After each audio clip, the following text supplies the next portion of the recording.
Continuando, gente. Enfim, a base do pensamento cartesiano é aquela frase, agora, cogito ergo sum, lembrei, que esqueci na hora que eu ia falar, cogito ergo sum, penso, logo sou. Tá? Isso vai ter implicações muito grandes ao longo desses séculos, até que essa afirmação cartesiana ela passe a ser contestada na medida em que a relação entre ser e pensar ela passa a ser mais questionada pelo existencialismo, o Heidegger, enfim. Então, no século XX apenas é que vai começar a ter um questionamento mais aprofundado, né, a respeito dessa afirmação cartesiana, que ela vai ser a base do pensamento filosófico ocidental durante séculos, tá? Só no século XX é que vai começar a se questionar essa relação entre ser e pensamento, tá? E essa relação entre ser e pensamento, ela também é sempre mediada pela linguagem, tá? No caso, eu estou me referindo à linguagem expressa verbalmente, oralmente, né, por palavras, enfim. Isso tem uma relação muito grande também, que é uma relação que está presente milenarmente, né? A relação entre pensamento e linguagem e existência, a gente pode pensar, por exemplo, no Gênesis, que no princípio era o verbo, enfim, tá? Isso só vai começar a ser mais profundamente questionado, pensado, possibilidades a isso de uma forma mais estruturada no século XX, tá? Continuando então. Então, o cartesianismo ele vai ter um papel muito importante nas ciências, né, no método científico também. Então, a base do pensamento, do método científico, do pensamento científico, é a gente poder estabelecer questionamentos, experimentos e pensar de que forma há um concatenamento desses acontecimentos que eu estou pesquisando por meio daquele experimento, tá? E isso é fundamental também, a gente pensar que a base do píncaro, o epítome do pensamento ocidental, vai ser essa matematização. Por quê? Porque a matematização é algo abstrato. O um, ele não está aí como algo concreto. O um não é uma coisa que eu pegue como eu pego uma caneta, né? Então, essa abstração da matemática, ela é percebida como o ápice do pensamento, eu sou muito inteligente porque eu consegui abstrair do material e do concreto, né, para algo que independa do material, do concreto, do empírico. Ou seja, eu consigo abstrair da concretude da coisa para pensá-la. Então, a fórmula matemática, né, se eu penso nas leis da física, por exemplo, ela é uma abstração, um processo de abstração daquela realidade concreta, que eu faço experimentos, reproduzo aquela realidade por meio de experimentos, eu não confundo a realidade do experimento com a realidade em si, né? Isso é importante também, há uma diferença, uma distância entre a realidade e o experimento que reproduz essa realidade. A gente não pode confundir ambos como se fossem uma coisa só, tá? E aí, ao reproduzir essa realidade por meio desses experimentos, eu tento abstrair matematicamente e chego a uma fórmula. E essa fórmula, ela se torna, por exemplo, uma lei. Tá? Então, eu posso partir de experimentos singulares, né, compará-los entre si, e a partir dessa comparação com os vários experimentos, eu abstraio aqueles resultados que eu encontrei. Isso é a base do pensamento científico, tá? Que vai ser o método dedutivo, o método indutivo e o método hipotético dedutivo. Tá? Então, eu começo a pensar cientificamente também por conta dessa matematização da vida, da realidade, da natureza, da astronomia. E a física ela vai passar a ser o paradigma fundamental da ciência, tá? Ou seja, todo o pensamento científico ele vai mimetizar aquilo que foi feito na Revolução Científica, por exemplo, quando se descobre a lei do Kepler de rotação dos planetas.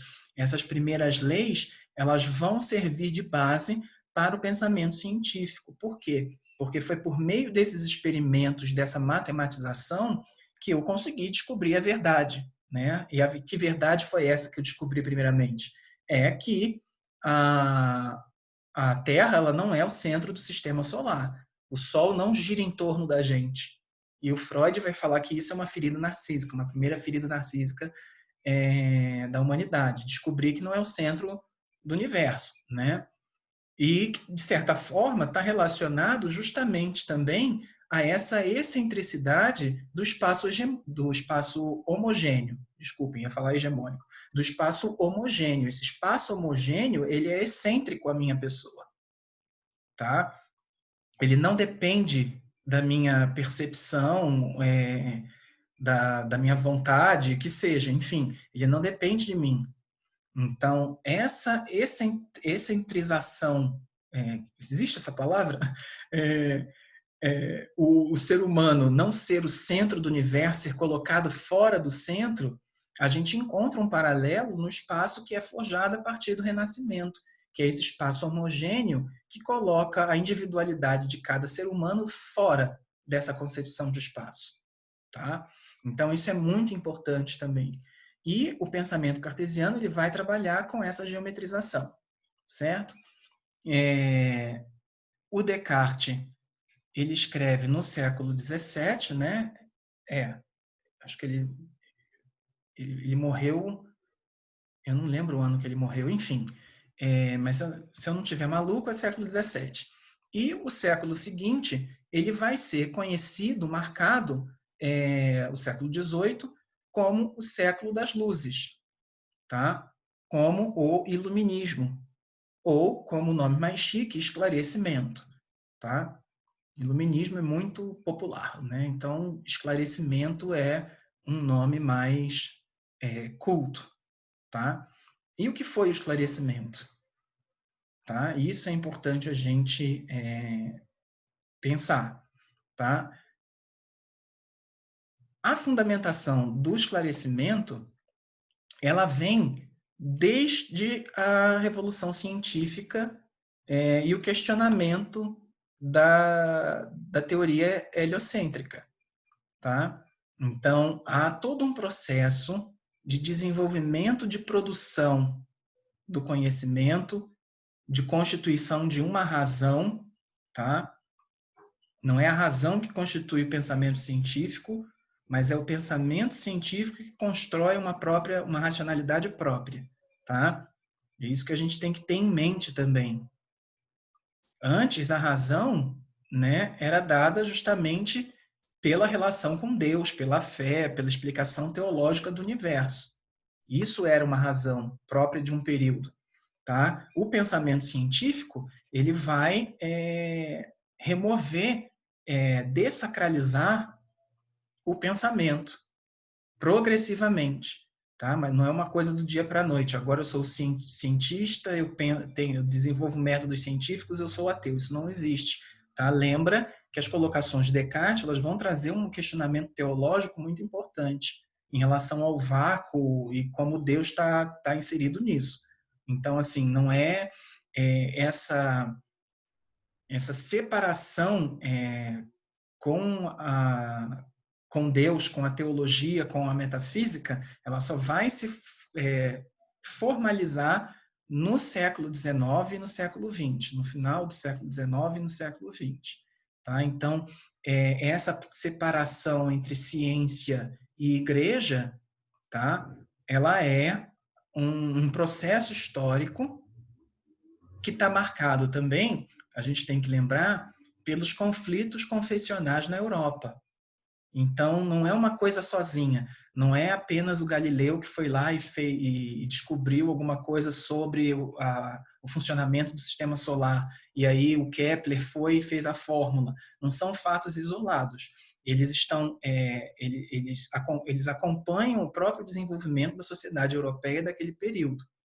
Tá? Então, por exemplo, descobrir que a teoria heliocêntrica não é a verdade, não é um fato, é parte desse processo de separação com a igreja, que vai ser conformado justamente pela perda de poder da igreja, né? Então, conforme se desenvolvem os estados-nações, eles vão progressivamente retirar da igreja o seu poder político, né? Parcialmente, claro, porque muitos estados ainda eram oficialmente cristãos, católicos, depois protestantes, enfim. Mas esses acontecimentos eles estão acontecendo junto, né? Eles são simultâneos, tá? Então, no século XVIII, o século XVIII é justamente o ápice desse desenvolvimento iniciado séculos antes pelo desenvolvimento da razão científica, do pensamento científico, do método científico, tá? E o século XVIII ele é importante não só por conta desse desenvolvimento científico, tá? Mas por conta também, obviamente, das revoluções que ocorreram no século XVIII, tá? Quais são essas revoluções que ocorreram no século XVIII? Tá? Que são fruto, que estão relacionadas desse processo de esclarecimento. A gente tem a independência dos Estados Unidos em 1776, a Revolução Francesa em 1789, a primeira revolução que eu esqueci é a Revolução Industrial entre 1750 e 1770, tá? Então, por ordem, Revolução Industrial, Revolução Industrial, Independência dos Estados Unidos, Revolução Francesa, tá? E tem um outro processo revolucionário que é muito importante, que se inicia no século XVIII, mas só acaba no início do século seguinte, que é a Revolução Haitiana, tá? Que é um escândalo para a época. Imagina, preto é inferior, e aí os inferiores se revoltam e conseguem independência, tá? Numa carnificina sem precedentes. Então, isso é um escândalo para o pensamento da época que dizia que os pretos eram inferiores. Tá? E a gente percebe que no século XVIII há, obviamente, o desenvolvimento, ou melhor, a consolidação da burguesia como poder, tá? Como fonte de poder. Se antes era a igreja e a nobreza, no século XVIII se torna irreversível a ascensão da burguesia como base e estrutura das relações de poder, tá? Classe, tá? Se a gente fala de estamento no feudalismo, no modo de produção capitalista, a gente fala de classe e a classe burguesa. Então, todo esse desenvolvimento científico, ele está diretamente relacionado à racionalidade burguesa, tá? Ele não se desenvolve porque o ser humano acordou com vontade de vamos ser melhores, tá? Isso é uma necessidade da conjuntura social do período que está relacionado à ascensão da burguesia como classe dominante, tá?